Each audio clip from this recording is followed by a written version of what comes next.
مرض الليالي أم بجسمي يداء، حتى انثنت عن سيلها الجوزاء،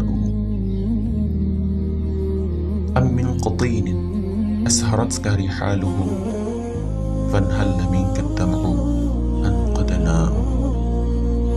فالدار موحشة عفت أطلالها، فترى الأراضي خصبها جدباء، وترى بأن الربيع شتاء، وترى بأن ثلوجها سوداء.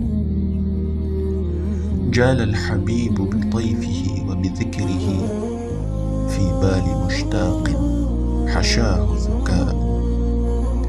خفر رماني سهم أعينه، وقد صاب الفؤاد سهامه النجلاء. ونضارة الوجه التي حارت بها، وبحسنه الخلان والشعراء. وملاحة الوجه التي يربو بها، شيم فمنها رفقه وحياء. فهو الذي أسر الفؤاد بخلقه، يروي حشايا كما يروي الماء.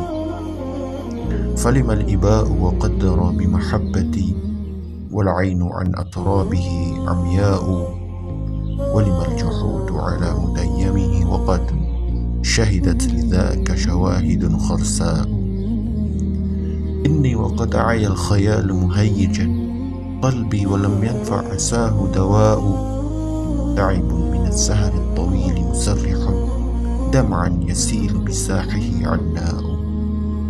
ورأيت صبحي ذا لمأساة الهوى، ومن المحازن ليلة ظلماء.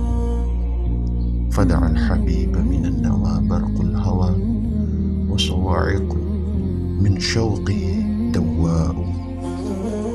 يا من أعاني فيه فرط صبابة، إن الجفا للهائمين بلاء.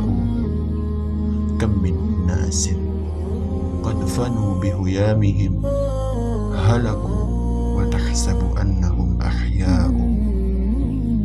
واعلم بأن قتيل سيف صارم، وقتيل حب في أذاه سواء. فارحمه ولتعطف عليه بنظرة،